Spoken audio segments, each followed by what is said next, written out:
You ever watch someone smile while they slowly try to erase your entire life? That was the first thought that hit me when I saw Brenda Whitmore standing in the middle of my driveway at 6:12 on a Thursday morning, heels planted on the cracked concrete like she owned the place. The sharp hiss of lawn sprinklers drifted across Willow Creek Estates while early sunlight bounced off that bright fuchsia blazer she wore like some kind of suburban military uniform.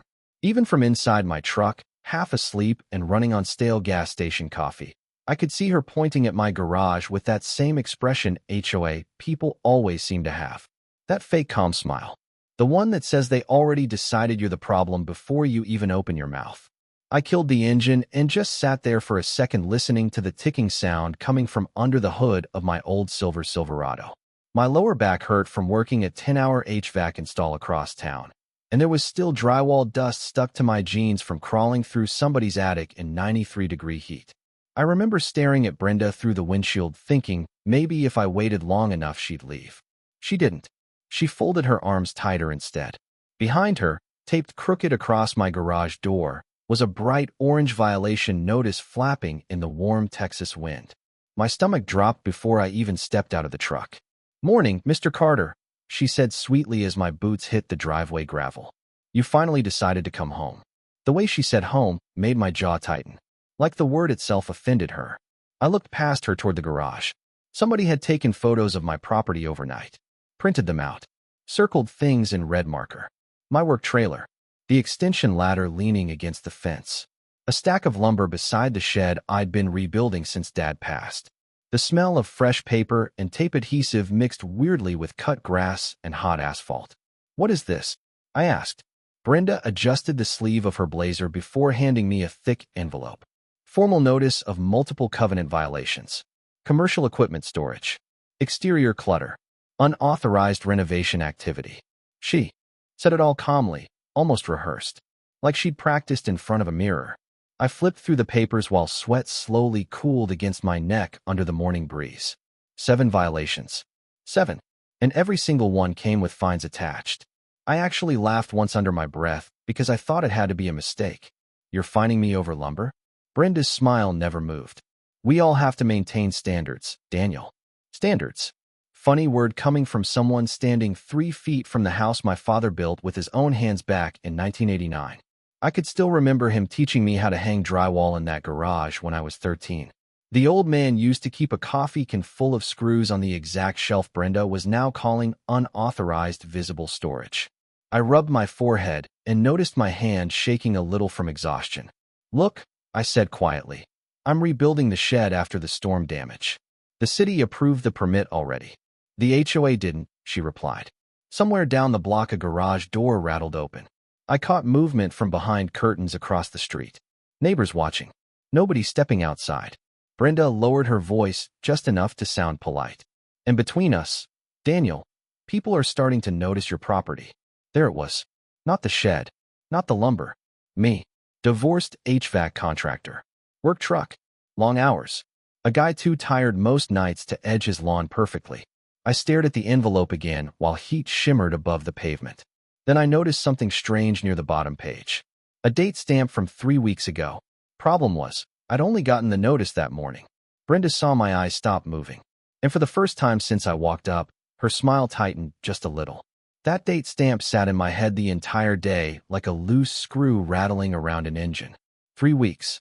The notice had been processed 3 weeks earlier, but somehow it only appeared on my garage that morning after Brenda personally showed up to deliver it like she was serving court papers in some legal drama. I tried focusing on work, but my concentration was shot. Around noon, I nearly backed a refrigerant tank straight into a customer's flower bed because I kept replaying that moment in my driveway over and over. The customer, some retired guy in cargo shorts, asked me twice if I was all right before I realized he was talking to me. "Yeah," I lied, wiping sweat off my forehead with a dirty shop towel. "Just tired." Truth was, tired did not even begin to cover it. By the time I got home that evening, the neighborhood looked different somehow. Not physically, emotionally, like word had already spread while I was gone. Sprinklers clicked across perfect green lawns while golden sunset light bounced off rows of matching mailboxes. A couple walking their dog slowed down when my truck rolled past. They smiled politely, then immediately looked away. I felt it in my stomach. That weird social chill suburbs get when people decide you are becoming a problem. I parked beside the garage and just sat there for a minute listening to the faint buzz of cicadas and my truck engine ticking itself cool. The orange violation notice was gone now. Brenda must have removed it after I left for work. Somehow that bothered me even more. It felt calculated, like she wanted the embarrassment without leaving evidence of it hanging there all day. Inside the house smelled faintly like sawdust and old coffee grounds. Dad's old workshop radio still sat unplugged on the garage shelf exactly where he left it before cancer hollowed him out 2 summers ago. Some nights I still caught myself expecting to hear that thing crackling with old country music while he yelled at football games from the kitchen. I dropped the envelope onto the counter beside a stack of unpaid utility bills and opened the fridge. Half a carton of eggs. Cheap sandwich meat. 1 beer left. Payday was still 4 days away. I remember staring into that refrigerator thinking how insane it was that somebody in a pink pantsuit could suddenly threaten your entire financial stability over a pile of lumber and a work trailer. My phone buzzed against the counter hard enough to make me flinch. Unknown number. I almost ignored it. "Mr. Carter?" a woman asked after I answered. Her voice sounded nervous. "This is Alicia from the county permit office." I straightened up immediately. Did something happen with my permit? Papers shuffled on her end. Then silence. The uncomfortable kind where you can hear somebody deciding how much they should say. "Off the record," she finally said quietly. "Someone from your homeowners association has been requesting copies of your property file repeatedly for the last month." I frowned. "Why?" Another pause. "I probably should not even be calling you." The fluorescent hum from my kitchen light suddenly sounded louder. "Alicia," I said carefully, "what exactly are they looking for?" "Old zoning records mostly. Easements. Property revisions. There was also a request involving your father's original construction permits from 1989. My grip tightened around the phone. "That does not make sense." "I know." She lowered her voice further. "And Daniel, there is something else.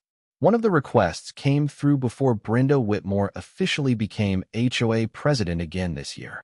I stopped breathing for about half a second. Outside, headlights rolled slowly past my front window. Somebody driving by too slow. Watching. Alicia exhaled softly into the phone. "I think you should come down here tomorrow and pull your own records before somebody else does." Then she hung up. I barely slept that night. Every time the air conditioner kicked on, I opened my eyes thinking somebody was outside again. Around 3 in the morning, I got up and walked barefoot through the dark house, checking the windows like an idiot. The neighborhood sat silent except for distant highway noise and the soft ticking sound of my kitchen clock. I kept replaying Alicia's words in my head. Property revisions. Easements. My father's permits. None of it made sense together. Dad hated paperwork. The man kept important documents in old fishing tackle boxes and coffee cans like he was hiding treasure from the government. By sunrise, my nerves already felt cooked.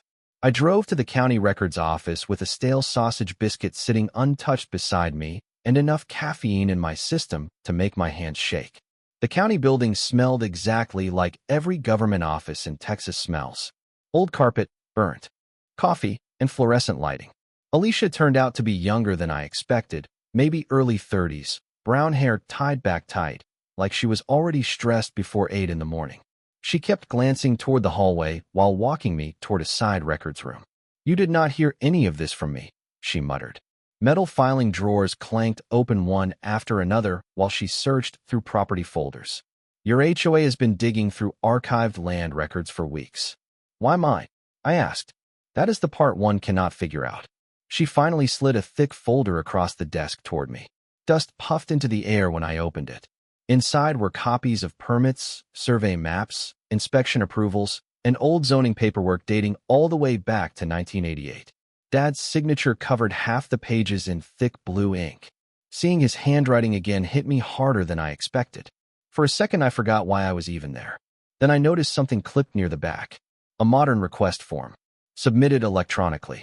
Requesting review of shared utility access rights tied to my property line. My stomach tightened. Shared with who? Alicia shook her head slowly. That section should not even be active anymore. She leaned closer and lowered her voice.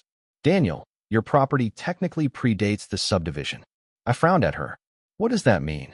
She tapped one of the old survey maps with her fingernail. Willow Creek Estates was built around several older residential lots. Yours included. I stared down at the map while cold air from the vent rattled loose paperwork around the desk. There it was. My house. My driveway. My detached shed. But there was something else too. A narrow shaded strip running behind 6 neighboring homes toward the drainage easement. Dad had marked it personally in red pen decades ago. What is that? I asked quietly. Alicia hesitated. It looks like your father retained maintenance access rights to the rear utility corridor before the subdivision was approved. I blinked at her. Maintenance access for what? Water lines mostly. Drainage control too, I think. My pulse started thumping harder. Suddenly, Brenda's sudden obsession with permits and easements felt a whole lot less random. Before I could ask another question, voices echoed down the hallway outside the records room. Alicia immediately straightened up. The sharp click of high heels hit the tile floor a second later. Even before she appeared in the doorway, I knew exactly who it was. Brenda stepped inside wearing that same bright fuchsia suit, like she was walking into a board meeting instead of a county office. She stopped cold when she saw me sitting there. For the first time since this whole thing started, her expression slipped completely. Not anger, not embarrassment. Panic. Tiny. Barely there. But real. Then the mask snapped right back into place. Daniel, she said smoothly, adjusting the sleeve of her blazer. Funny running into you here. Alicia quietly took one step backward without saying a word. Brenda's smile stayed polished, but her eyes kept drifting toward the open folders sitting in front of me, specifically toward the old survey map. And suddenly I realized something that made the hairs rise on the back of my neck. Brenda had not been looking through my records to find me. She had been looking for something. Brenda recovered fast. I will give her that. Most people panic with their whole face. She only lost control around the eyes for maybe half a second before smoothing herself right back into that polished neighborhood president smile. I had no idea you were researching property history, she said lightly. Glancing toward Alicia like this was all perfectly normal. We have been updating community infrastructure records. Purely administrative. Administrative. That word almost made me laugh out loud. Alicia stayed quiet beside the filing cabinet, suddenly fascinated with organizing folders that were already organized. I could not blame her. Brenda carried herself like somebody who was used to people stepping carefully around her, even in county offices. Funny, I said, keeping my voice calm. Because nobody mentioned infrastructure when you find me 7 times over a pile of lumber. Brenda tilted her head slightly, blonde curls barely moving. Daniel, this does not have to become adversarial. There was that fake suburban diplomacy again. The same tone people use right before they send you certified mail. I looked back down at the survey map spread across the desk. That shaded utility strip suddenly felt a whole lot more important than an old drainage easement should. Brenda noticed my attention shift immediately. Her pink fingernails tapped once against the folder edge before she stopped herself. Tiny movement. But nervous people always need to touch something. Actually, she continued smoothly, there are concerns regarding long-term maintenance access through several rear lots bordering your property. Concerns from who? I asked. Residents. Which residents? Her smile tightened a little. That information is private. Of course it was. Outside the records office window, thunderclouds were rolling in low over town. The whole sky had turned that heavy gray color Texas gets before summer storms. I suddenly realized Brenda had shown up here way too fast. Alicia must have called nobody, which meant Brenda was already monitoring the records requests somehow. The thought made my skin crawl. I gathered the paperwork slowly while trying not to show how unsettled I felt. Dad always used to say that nervous people reveal more when you stay quiet. Sure enough, Brenda filled the silence herself. Your father was difficult to work with sometimes, she said casually. My head snapped up. You knew my father? For the first time, she hesitated. Barely. Professionally. Years ago. That answer hit wrong immediately. Brenda had only moved into Willow Creek Estates about 6 years earlier according to half the neighborhood gossip I had overheard since my divorce. Dad died 2 years ago after living in this house more than 3 decades. Professionally where? Doing what? But before I could push further, Brenda stepped back and smoothed her blazer again. I am sure the county can answer any additional questions you may have. Then she smiled directly at Alicia. Though some archived records tend to confuse homeowners unnecessarily. Alicia looked like she wanted the floor to swallow her whole. Brenda turned and walked out, heels clicking sharply against the tile floor until the sound faded down the hallway. The second she disappeared, Alicia let out a breath she had clearly been holding. "Jesus," she muttered under her breath. I stared toward the doorway a second longer. "You know something you are not telling me." Alicia rubbed her forehead tiredly. "Daniel, there have been complaints for years about drainage backups behind the southern lots." "Okay, your property controls part of the runoff access." I frowned harder. "That little utility strip?" She nodded slowly. "According to older subdivision agreements, yes." A cold feeling settled into my stomach. Suddenly, images started connecting themselves in my head. Brenda requesting Dad's permits. HOA infrastructure concerns. Rear lots. Drainage. Utility access. I thought back to the last big storm 3 months earlier when half the neighborhood flooded near the retention pond. Not my side, though. Never my side. Dad had spent years maintaining drainage ditches himself because he never trusted developers to do it right. "Wait," I said quietly. "Are you telling me the HOA needs access through my property?" Alicia looked toward the hallway before answering. "I think they need more than access." Rain began tapping softly against the county office windows. Somewhere outside, thunder rolled low and distant. Alicia slid one final paper from inside the folder toward me. A proposed infrastructure expansion map dated 4 months earlier. Right across the rear section of my property line was a highlighted note in red. "Future emergency overflow corridor."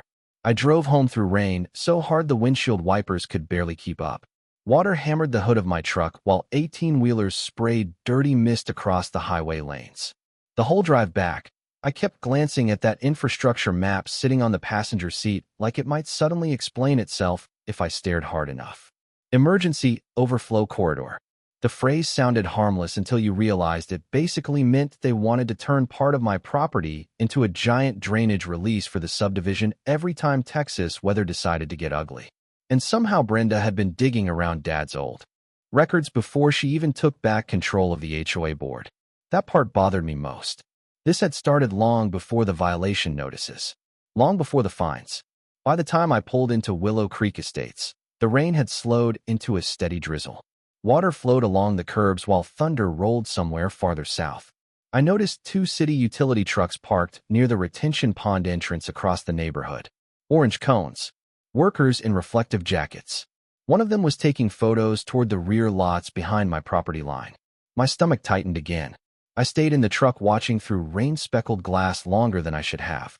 Part of me wanted to drive straight through the neighborhood and disappear for a few days. Cheap motel. No phone calls. No HOA meetings. No Brenda. Just sleep. But real life does not work like that when you are already behind on bills and trying to hold together the last thing your father left you. Inside the house, the power flickered twice before stabilizing. I tossed the soaked folder onto the kitchen table and changed into dry clothes while leftover rainwater dripped from my jeans onto the tile floor. The house suddenly felt smaller than usual. Quieter, too. I heated canned soup for dinner because I was too mentally fried to cook anything real. Halfway through eating, my phone buzzed again. This time it was my neighbor, Steve Harmon, retired firefighter, mid-60s. Usually the kind of guy who waved from across the street, but never got involved in neighborhood politics. "Hey," he said after I answered, sounding hesitant already. Television noise hummed faintly in the background at his place. "You busy?" "Not really." Long pause. "Listen, Brenda had another board meeting this afternoon." I leaned back slowly in the chair. "Okay, your property came up." The rain tapped softly against my kitchen windows while Steve lowered his voice. "She is telling people the drainage issue could become a liability problem for the entire neighborhood." I rubbed my forehead tiredly. What does that even mean? Means she is scaring residents. Another awkward silence. Then Steve exhaled heavily. "Daniel, some folks think your land is blocking future flood prevention upgrades." I actually laughed once. Short. Exhausted. My land has been here longer than the subdivision. I know that. You know that. But people get nervous when insurance rates come up. There it was. The real pressure point. Not aesthetics. Not lumber. Fear. Property values. Flooding. Insurance premiums. HOA people weaponize panic better than anybody. "There is more," Steve added carefully. "Brenda said the board may pursue emergency access authorization if cooperation cannot be reached." I sat up straighter. Emergency access through my property? That is how she framed it. My pulse started climbing again. Steve, did anybody actually vote on this? No official vote yet. His voice dropped even lower. But between you and me, she already talks like it is a done deal. After we hung up, I stood at the kitchen sink staring out into the wet darkness behind the house. Backyard floodlights reflected across puddles near the old drainage ditch Dad used to maintain himself every spring. I suddenly remembered being 12 years old watching him knee-deep in muddy runoff during a storm, cursing developers under his breath while clearing debris with a shovel. One day they are going to pretend this ditch belongs to them, he told me back then. I had forgotten those words completely until that exact moment. A cold shiver ran through me despite the warm house air. Then I noticed something moving near the back fence line. A flashlight beam. Slow. Careful. Sweeping across my property in the rain. For a second I honestly thought I was imagining it.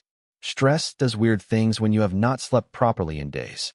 The flashlight beam moved slowly across the drainage ditch behind my fence, disappearing behind wet tree branches before sweeping back again. Rainwater dripped steadily from the gutters while thunder rolled farther away now, low and hollow across the night sky. I stayed perfectly still at the kitchen window, holding my breath like somehow the person outside might hear me through the glass. The beam paused near Dad's old marker posts by the ditch line. Then whoever was out there crouched down. My pulse immediately started, hammering harder.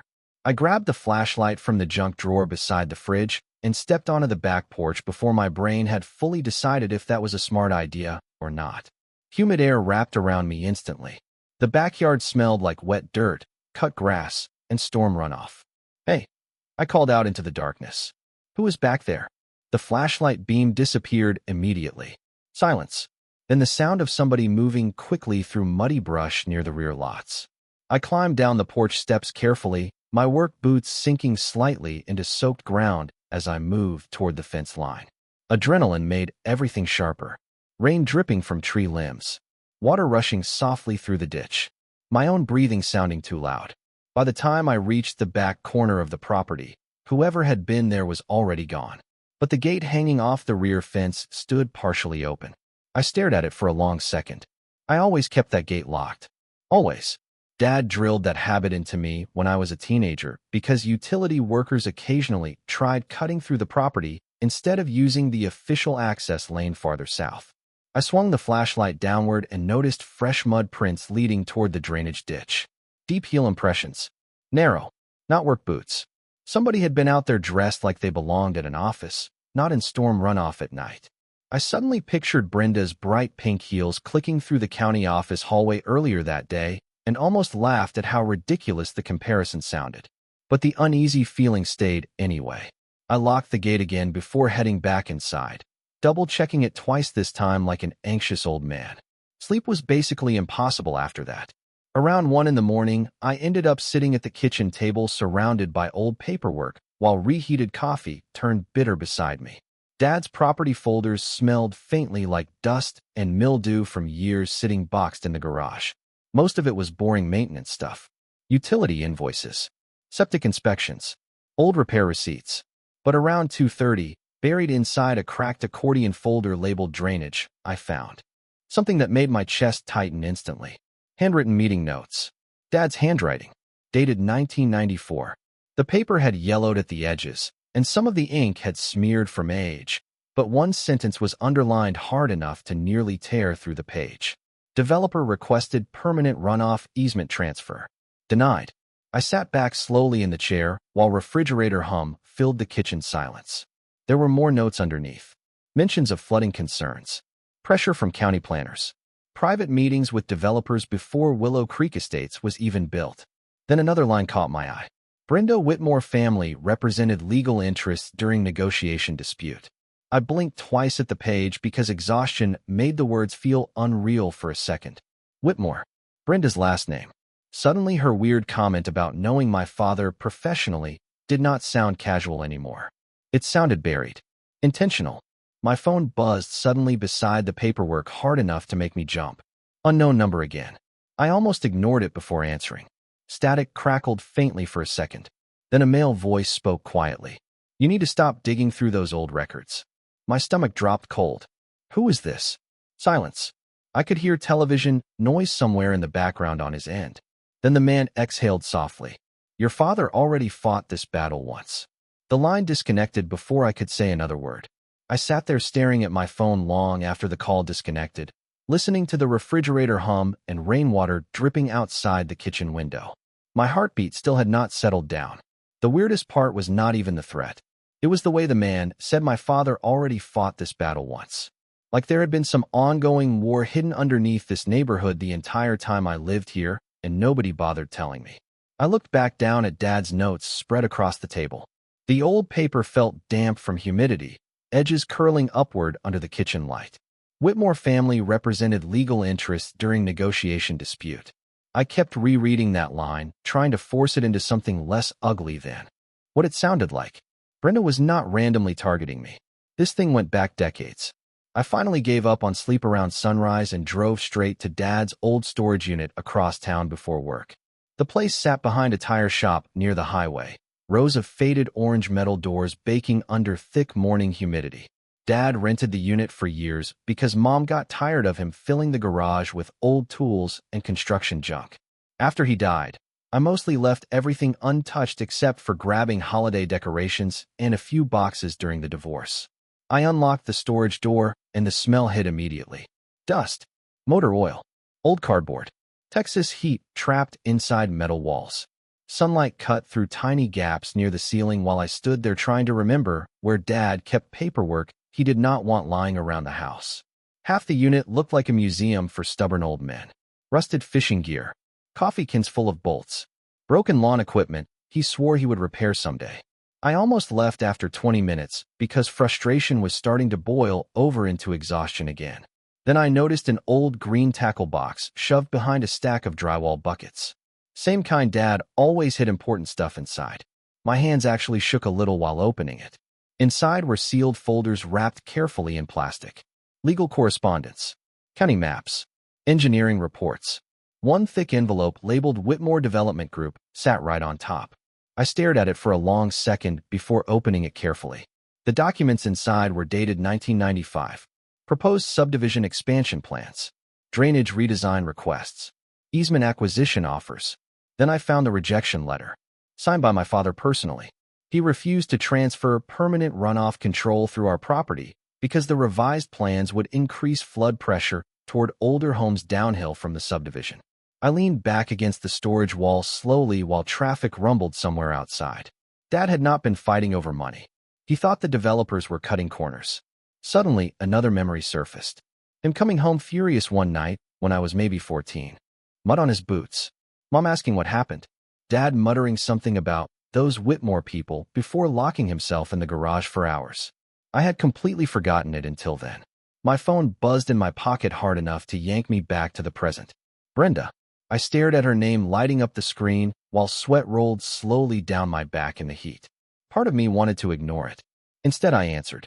Daniel, she said pleasantly, like we were discussing bake sale plans instead of buried property disputes. I heard you have been reviewing old county files.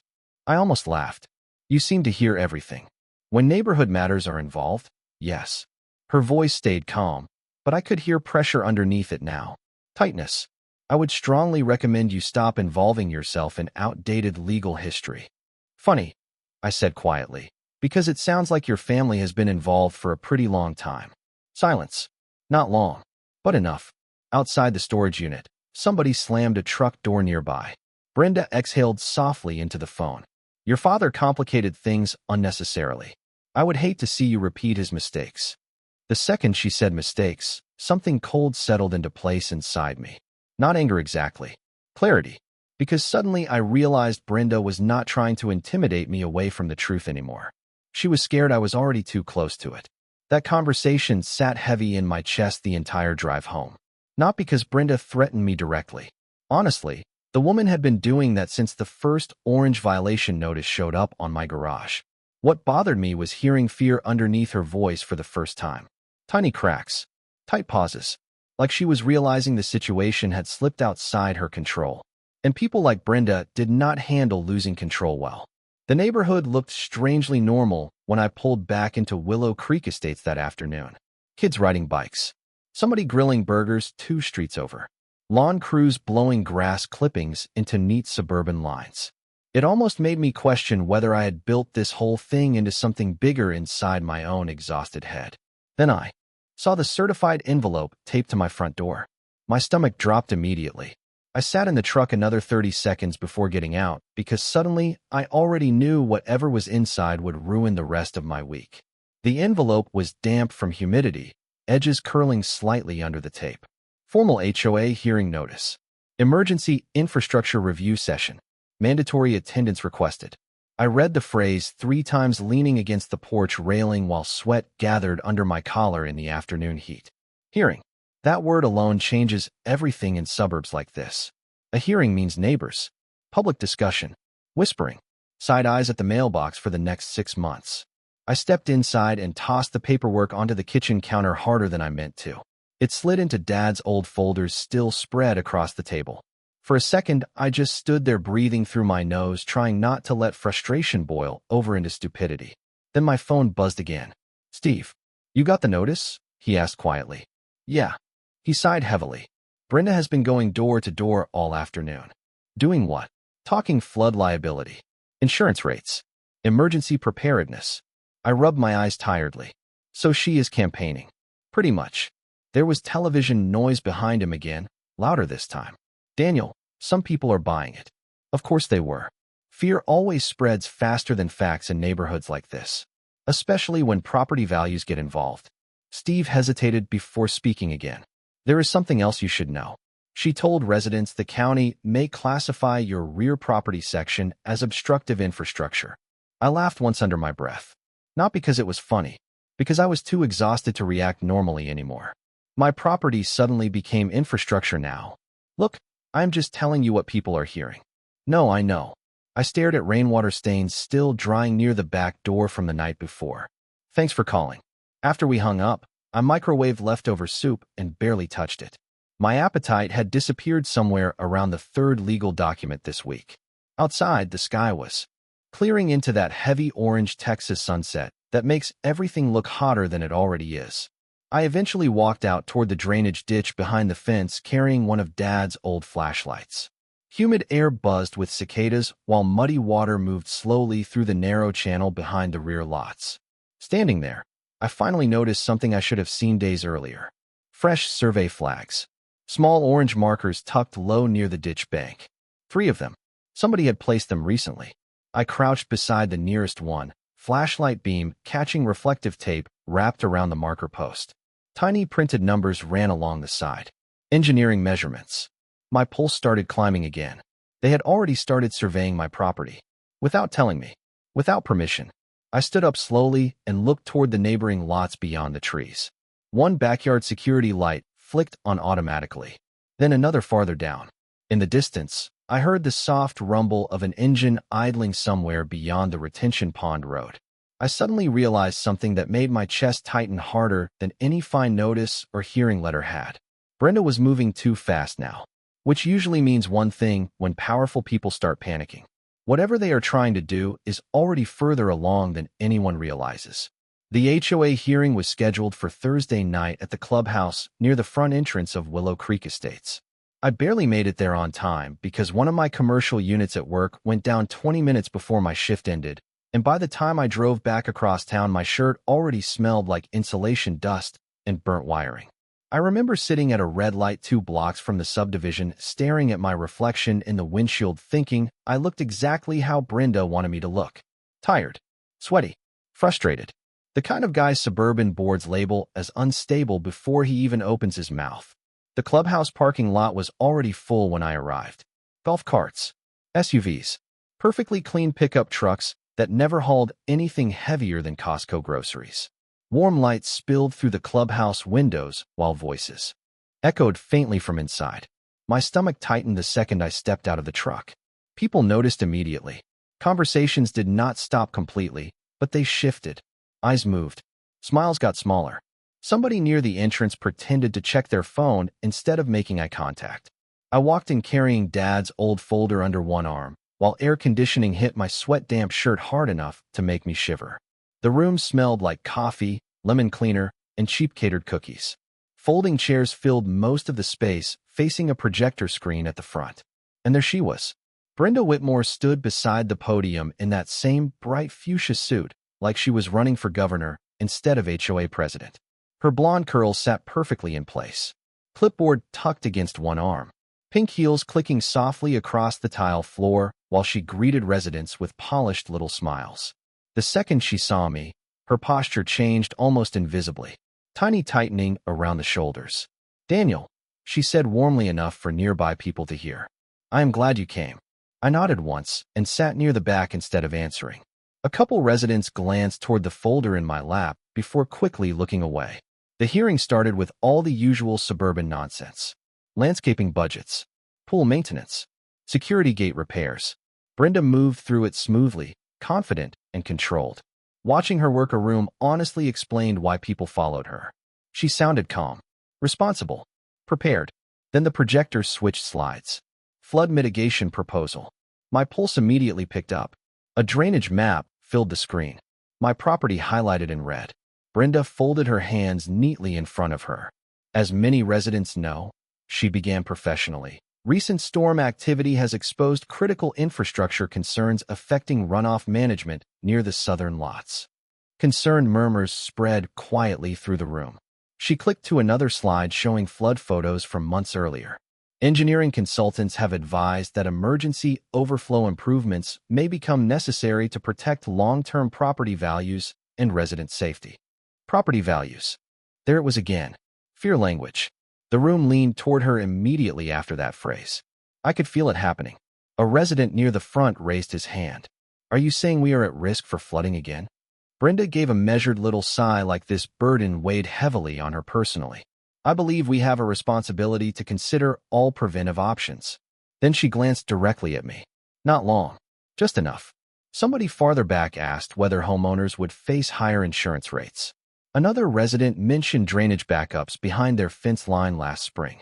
Brenda answered every question carefully while steering all the anxiety toward one conclusion without saying it outright. By the time she finally mentioned my property specifically, half the room already looked nervous. "Unfortunately," she said gently, "certain access restrictions have complicated the board's ability to implement recommended infrastructure improvements." I actually felt heat rise into my face. Not rage exactly. Humiliation. Because suddenly 30 people were turning around to look at me like I was personally holding floodwater hostage behind my backyard fence. Brenda lowered her voice sympathetically. "We have attempted cooperation repeatedly." That almost made me stand up immediately. Cooperation? She had fined me, investigated my records, surveyed my property without permission, and stalked my drainage ditch in the rain. But before I could say anything, somebody near the side wall spoke first. "That is not exactly true." The entire room turned. Steve Harmon slowly stood from his chair near the coffee station, looking more uncomfortable than I had ever seen him in my life.